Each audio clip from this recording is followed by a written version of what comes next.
Here today, everyone. I'm excited to talk about conflict avoidance. This is something that I deal with as well. So when I do these kinds of trainings, just know I'm working on this stuff right here with you. Got a lot of content to go over for you today. And then at the end, I'll talk more about what working with me looks like and how coaching and mediation can support you with this kind of thing. So before we get started, a couple of things I always like to mention.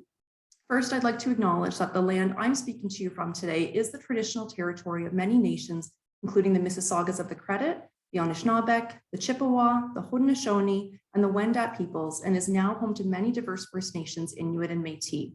The area, now known as Toronto, the city skyline displayed on the screen now, is covered by Treaty 13 and the Dish with One Spoon Wampum Belt Covenant, which bound inhabitants to share the territory and protect the land.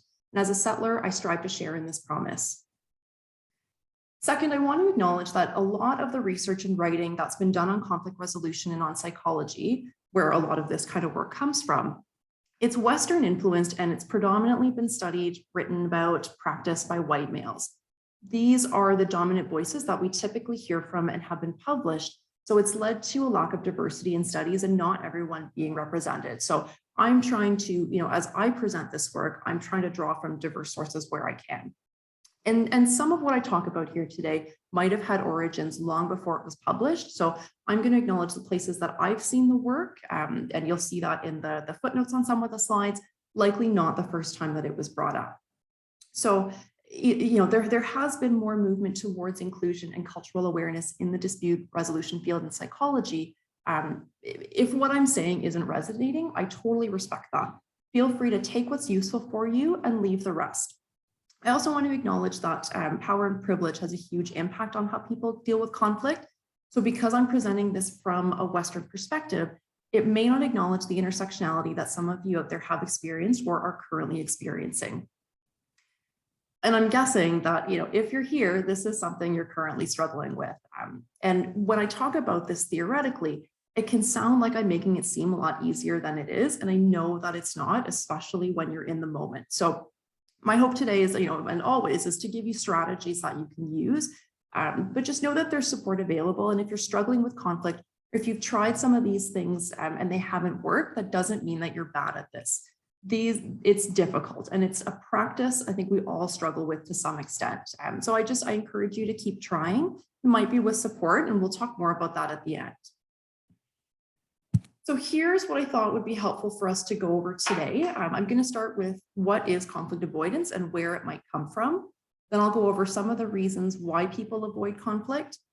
And then lastly, I'll cover what you can do to be more confident when you've got to deal with conflict. That's, a little bit of that is going to include how coaching can help and how to work with me. And then at the end, as usual, we'll have time for some questions. Because I want to be able to give you some tools around building that capacity and confidence so that you've got a way to deal with these situations that you choose to.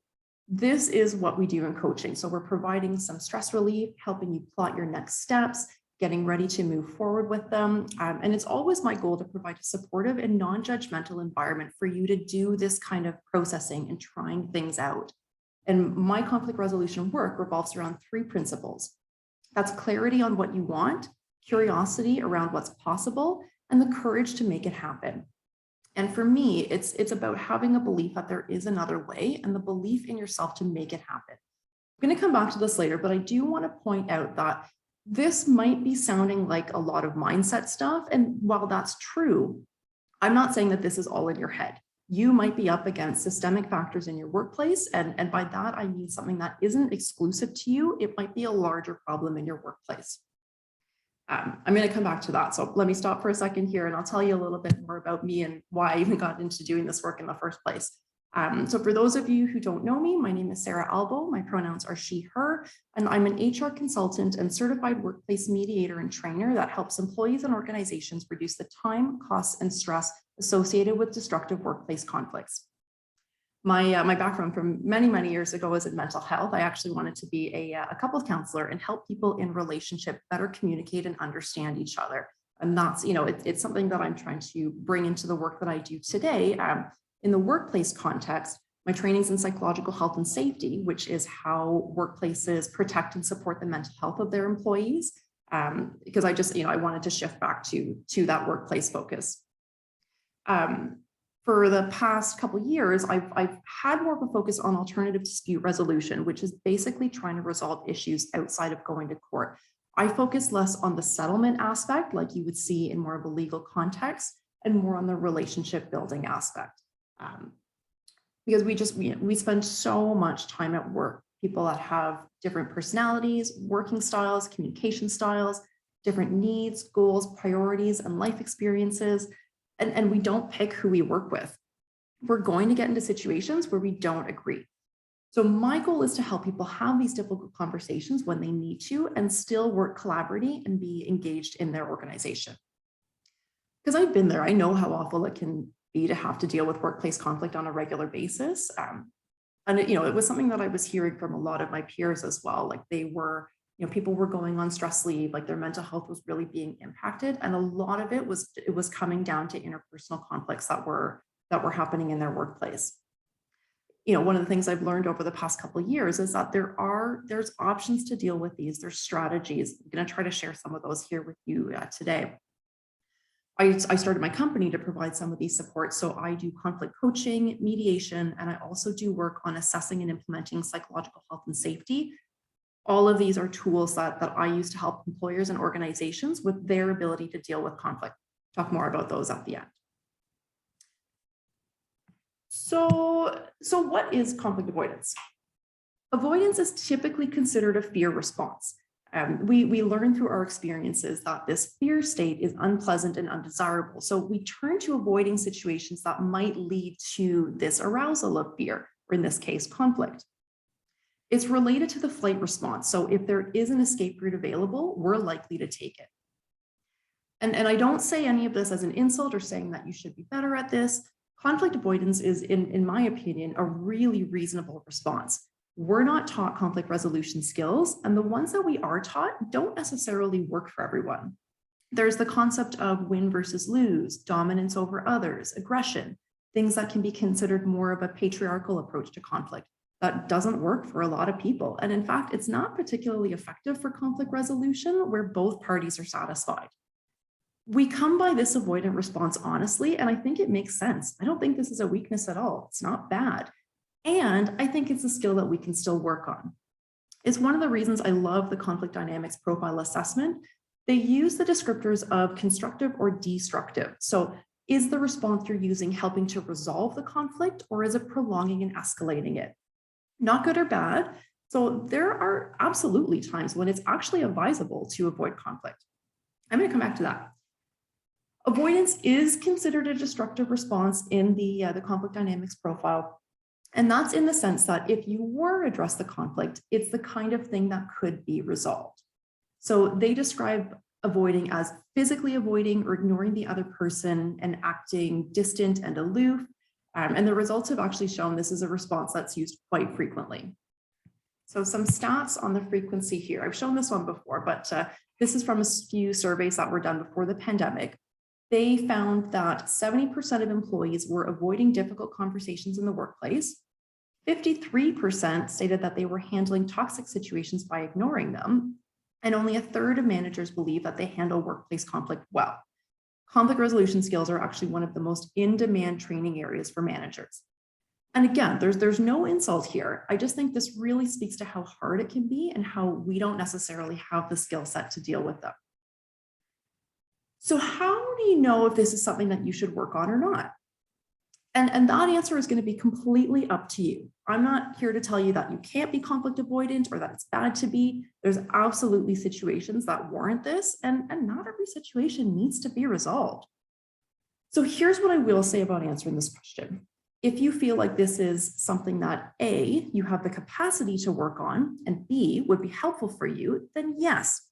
And you can do this in increments. You can try out different techniques, getting support.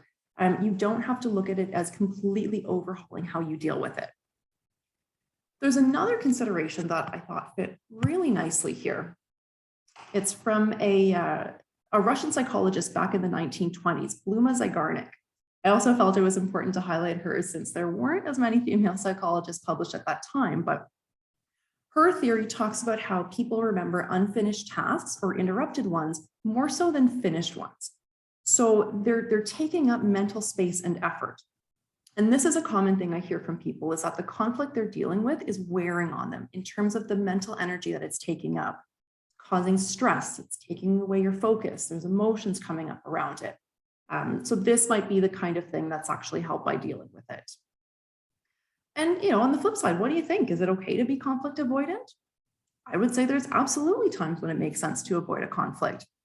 There's times when power and privilege may be blocking you. Organizations are allowed autocracies, as one of my old instructors would refer to them that way. And that basically just means that power is concentrated and decisions are made by one or a few. You might want to avoid conflict for your safety and capacity, like job security. That's a big concern and might be impacting your willingness to move forward with something. So is there a way to get support either within or outside of your organization instead of dealing with it on your own? Do you need to work on distress tolerance in the situation? As much as I hate to talk about like building resilience in the face of things that you shouldn't have to be dealing with, is that a temporary solution or something that would be supportive? I saw something really interesting the other day that I thought related here as well. It was from Nedra Glover Tawwab's Instagram reel. She's a great person to follow. She's got fantastic posts. And if setting boundaries is on your list of things to work on, check out her book and her workbook. I think I've linked to that in my my newsletter before. She talks about sharing her opinion when it's helpful, when it matters. So those are subjective, but or sharing when it's or sharing our opinion when it's well thought out, because it can also harm a situation. So thinking it through, what's my intention with sharing this? Will it be impactful or helpful to the other person, or is it something that you need? For our purposes in the workplace, does it address a business problem? Does it help me, my team, or others in the organization, our clients, or our stakeholders? And lastly, here you can do a bit of 5 whys exercise, and you can do it a couple different ways, but it might look like a series of questions around: how is this behavior impacting the organization? Why is this important to me? What might be causing this behavior? And continuing to probe deeper on these kinds of questions to try to understand the root of the problem and what a constructive resolution might look like. And so why else are people conflict avoidant? Back in the early 1980s, there was some research that came out that talked about styles of coping with interpersonal conflict. 5 styles were suggested based on 2 measures, either a concern for self or concern for others. And this differentiation was based on the degree to which a person was trying to achieve their own goals or was trying to help meet the other person's needs and preserve the integrity of the relationship. So the researchers, they talk about avoiding being a low concern for self and others with the tendency to withdraw and the inability to deal with it directly. And I actually disagree with the first part of that assessment, because to me, avoiding is actually more like a high concern for self and possibly others. It's a bit, it's more of a protective mechanism. Like the feedback I typically get is that people are worried about what's going to happen to them or worried about hurting others. So again, this comes back to a fear-based response. But I do see one thing here that I wanted to touch on, and that's the idea that we may have a tendency towards how we respond in conflict and might be following a default pattern. I've talked about our stress response system before, and so just as a reminder that our tendency towards avoidance might be a part of this in any of these responses. I mention these because the stress response is typically what's activated when we're scared to deal with a conflict. So the stress response is an evolutionary adaptation. At times, it's really important for us. In our early human days, being a part of a community was critical to our survival, so any threat to this was truly a life or death situation. And I was thinking about this earlier, conflict avoidance makes a lot of sense in light of this. The stress response, it's also activated by context and environment. So, I love my bear example here. If you see one in the woods, that's a really useful time for your stress response to activate. You don't have time to think about how to proceed. But if you see a bear in an enclosure at a zoo, not so helpful at that point. The stress response, it's also impacted by what else is going on in our lives at the time. So for many people, I always try to keep this in mind, or encourage people to keep this in mind. The last 2 years has been really stressful. So we're more likely to already be in a dysregulated state, and our system may activate in places that it might not have previously. So it's really only when we can move past these initial responses that we're able to better assess the situation and how we want to, and are able to move forward in a way that's calm, confident, and composed. This leads to another tendency, and that's whether or not we approach or avoid. There's a study from 2007 that found when we're operating from a place of fear, so the avoidance of danger, this had a stronger link with the belief that not avoiding a stimulus would lead to a negative outcome instead of a positive one. So people thought that if they didn't avoid the situation, something bad was going to happen. On the flip side, operating from a place of curiosity, that was more likely to lead to approach behavior, and it's associated with judgments of positive outcomes. So this is another thing that I'll encourage you to do, is to try to look at the situation with curiosity and keep some potential positive outcomes in mind. There's some work on this in behavioral economics, where they look at the way the problem is presented as something that strongly influences people's choices. So in this case, it might be something like looking at, how can I help someone improve their work, instead of, I got to tell them there's a problem again.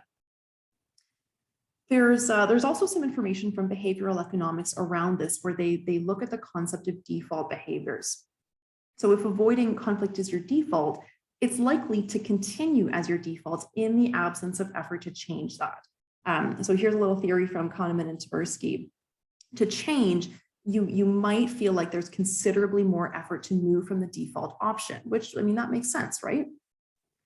Second, when making a decision, you're likely to evaluate gains or losses relative to your default position. So it's your status quo. Moving from this might in and of itself seem like it results in a loss or a gain.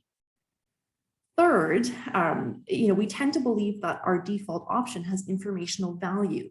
It might even seem like it's being endorsed or recommended, or it might be a part of like group or organizational norms.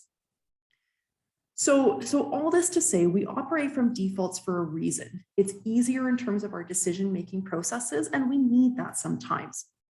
However, it's not necessarily a pattern that's working for us.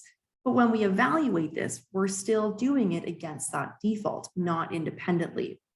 So it can be really hard to move off of default behavior, especially when we're dealing with an unknown situation. So I'm going to come back to these fear-based responses. These aren't obviously the only reason, but here's 4 that I've been hearing and want to highlight today. Number 1, people are afraid of what will happen. And I think this is a really interesting one, and I think it comes back to a bit of the approach versus avoid tendency we were talking about. While our brain likes new things, it doesn't necessarily like ambiguity. And what I mean by that is, if we encounter something where we have less control or information, like a conflict with another person, we're more likely to judge something as negative in the absence of relevant information. So if we have a difficult conversation coming up with someone and we don't know how they'll react or what they're thinking, we're going to assume it's negative. That's the ambiguity bias. I saw a wonderful quote yesterday from my friend Jessica. She might be here today. I'm not sure. I didn't see her pop in, but I hope she's here to hear this, because it was on the Better Conversations Instagram story. Check them out. They do some fantastic work. Their Clubhouse rooms are also fantastic. Great, just great conversations there. The quote that she posted read, "This is what it really means to love, to be generous in the interpretation of the behavior of another person." That's from Alain de Botton. I am not saying that you have to love your coworkers, but I like the theme here. Instead of going right to that negative interpretation, can we try to give someone the benefit of the doubt or look for alternative interpretations? So back to whether our tendency is to approach or avoid, this can also be due to a number of other factors like socioeconomic status, level of privilege, early childhood experiences, genetics. But there's one thing that can be helpful to keep in mind.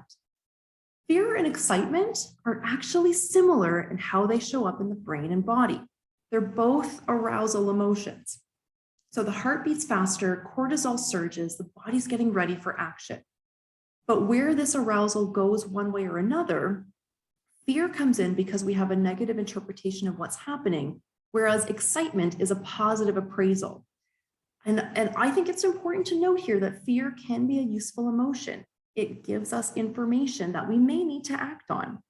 It's the times where there's fear and it's a situation where we don't want it, or it's not conducive to what we're trying to do, that we may want to shift it.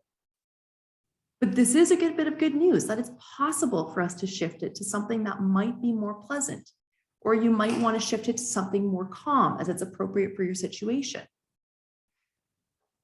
So I do think it's still important to check out that fear. What's scaring you about a particular conflict or conflict in general? Where do you think that fear came from? How realistic is that fear? Thinking or talking this one through can be difficult, but it's a part of reducing the fear, which we may not do in its entirety, but one of the things that helps with that is to basically overwrite the narrative. We're trying to integrate a new story for you around conflict, and that's how you, the scientific term for it is to extinguish fears. There's some great information on this from a recent Huberman Lab podcast episode. I'm going to include that link with the slides in the recording when I send these out. Another way of trying to mitigate the fear is to try to reduce some of that ambiguity around the situation. So can you plan the conversation? Can you set an agenda? Can you get some information from somewhere else in the organization around what's happening?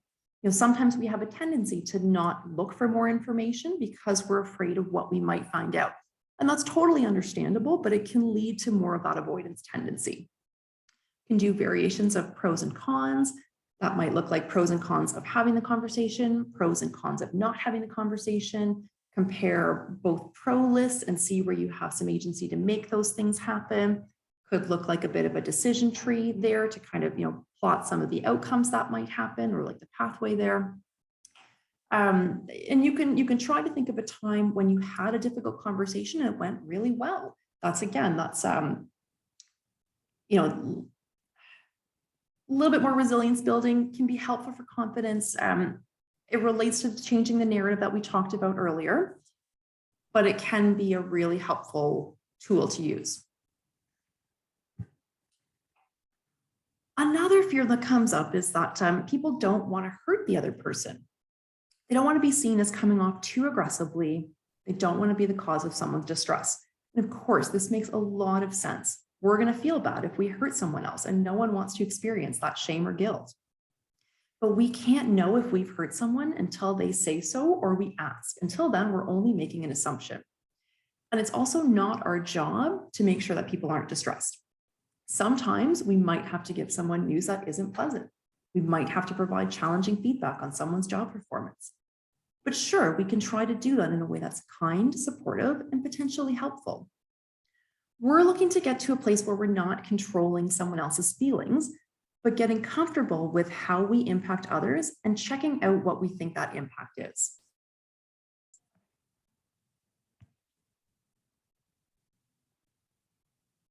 And then third one here, there might be a fear of getting hurt themselves. It's a nuance of our first point here, but I'm going to separate it out a little bit because I wanted to highlight that emotional pain can actually be just as strong as physical pain. The brain doesn't process these in exactly the same way, but there is overlap with these two experiences. And again, that's actually an evolutionary adaptation because of our need to be in community and relationships.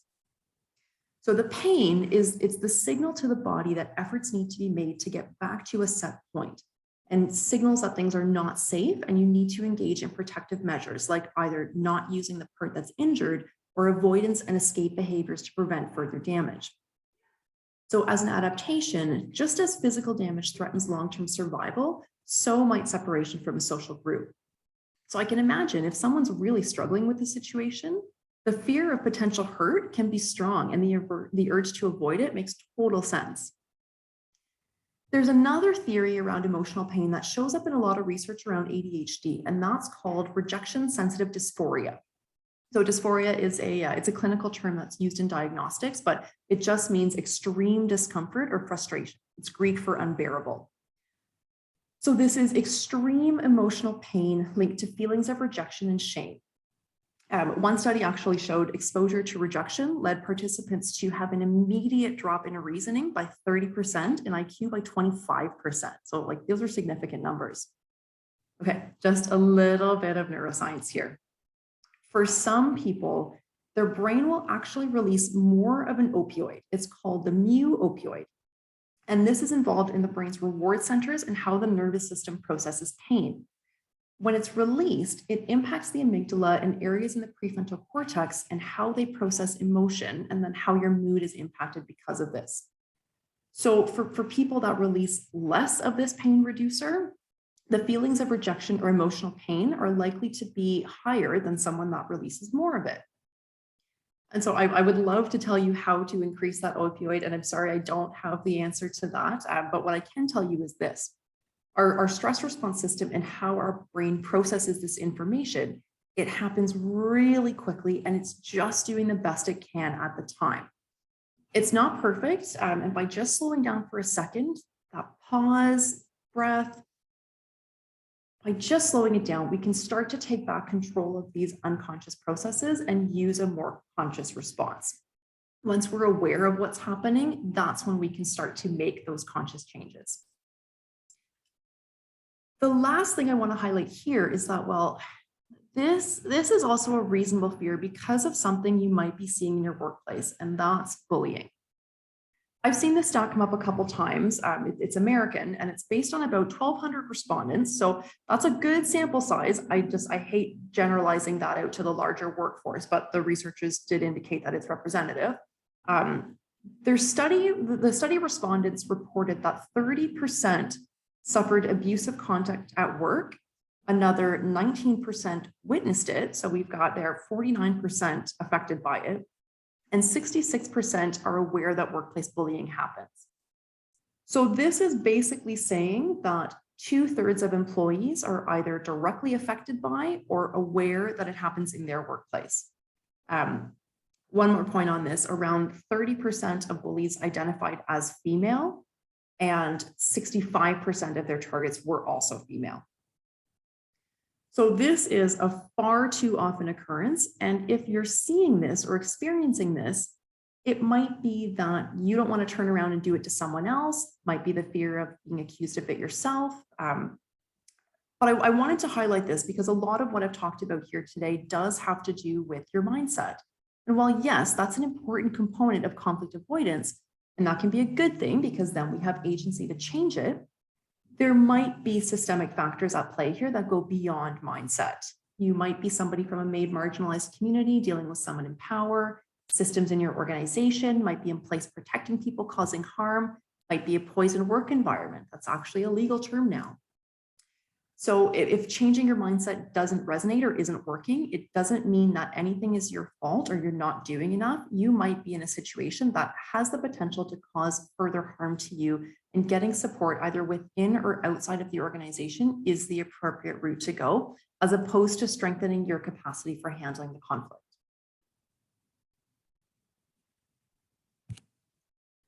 The last fear here that I hear from a lot of people is just not knowing what to do or how to start. And one of the things I find really helpful is to have your conflict dynamics profile assessment. It gives you a sense of what constructive behaviors you're already using. And we talk through what works for you, where does it work for you, where does it not work for you, under what circumstances. So this is where we can build up more of a foundation in your skill set in terms of what you can do to make this something you can approach. And there's a couple tools from dialectical behavior therapy that I find really helpful, and I wanted to highlight for you here. They actually have one called Avoiding, which I thought was a funny one. I'll tie that in a second. So the two that I'm going to highlight are called opposite action and accumulating positive emotions long-term. So opposite action is really just what it sounds like. Depending on the situation and the emotion you're experiencing, you can make a decision on whether the appropriate move is to approach or avoid. So for example, if you're experiencing fear, getting clear on what's the actual threat here, using the facts or evidence that you have and can get, and determining if you should act in the opposite direction of your emotional urge. They call it an unjustified emotion. I don't agree with that, We don't get to choose our emotions or their intensity, just how we respond to and act on them, but they're coming up for a reason. Like I just don't think it's appropriate to call it unjustified. So an example in this case, if you're afraid of the conversation and the threat isn't as big as you're thinking it is, conversations have been in the past, the person hasn't fired someone on the spot before, then you could try to do it anyways. And this is about trying to have some agency in your actions and not have fear holding you back when it's not serving you. And this might also help to change that narrative. Things go well, now you have a new story where not all conflict goes badly. And then there's accumulating positive emotion. So this is where avoiding comes in. And they're basically just saying, like, start now, don't put it off. And as I always say, like, to the extent that that's within your capacity, but they do list off a set of steps that can help you out. So that's identifying values that are important to you. There's a bunch of really great resources for this online. I know I've linked the nonviolent communication version, like their list of values last time. I'll do that again when I send this out, but you could there's the Clifton Strengths Finder, there's a couple through Positive Psychology. I'll dig those links up and I'm going to send them through with the recording, because it can be really helpful to have a clear sense of what's the maybe 3 to 5 things are really important to you, and like things that you want to build your life around and that are in congruence for you. Once you have that, then just identifying one value to work on now, and then determining a couple of goals that are related to that value. Then you can choose one of those goals to work on, identify a couple small action steps that will help you move towards that, and then take that one action step. One of the things that DBT does, they really try to give you tools that are very step-by-step and actionable steps, just so it kind of takes the guesswork out of a lot of this stuff, but that can be really helpful. Like a lot of they do a lot of handouts that are like checklists and that kind of thing. So if that's something that resonates for you, then that might be something really helpful to check out. But how does all of that relate to positive emotions? Well, having an understanding of what's important to you and why, where you can incorporate that into your life, and achieving goals that are in alignment with that, that makes sense to me in terms of leading to satisfaction and contentment. And so I've talked about this before as well, but the way that we appraise the situation drives our response. So trying to shift our perspective can go a long way in building our confidence in handling conflict. I don't know who was the first to come up with this term, but it certainly wasn't me. But there's the idea of a carefrontation instead of a confrontation. So just a small shift in the language can just reframe how you are choosing to show up for something. I've got an article coming up soon that's talking about brave spaces instead of safe spaces. Again, it's not my terminology, but it's it really just leads to that shift in how people interact when you frame things differently. So one last tip here. I know I've given this one before, but it can be really helpful to have scripts or a framework to use, especially to initiate the conversation. So that might look like, I've noticed evidence or the observable behavior. I'm concerned about the business outcome at risk. I'd like us to talk about the difficulty people are having in working together to ensure the business outcome. So I've used this example before in my newsletter, but it might sound something like, so I need to talk to you about missing the deadline on that project. It's been really hard to reach you lately, so to be honest, I'm not entirely sure what happened or what you've been working on. I'm concerned that this has put the other teams we're working with behind, and this will impact the client's deliverables. I'd like to understand what happened so I can support you to ensure this project is on track, the client's satisfied, and this doesn't happen again in the future. So I've covered off a lot of information in that couple sentences, given a clear direction in terms of what the problem is, what the behavior needs to be changed. There's no insult, there's no blame, and there's a forward focus. How can we fix this? Bonus points for you if you include some supportive language. And this is actually something that can also help if the person that you're dealing with is conflict avoidant.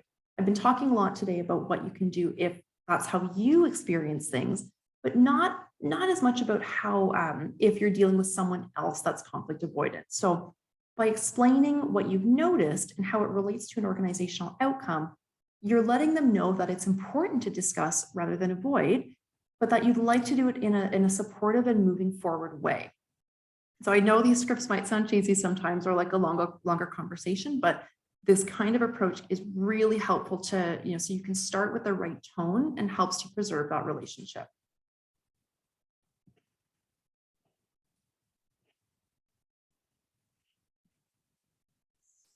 So I am going to stop the recording now. Just move to the next screen first.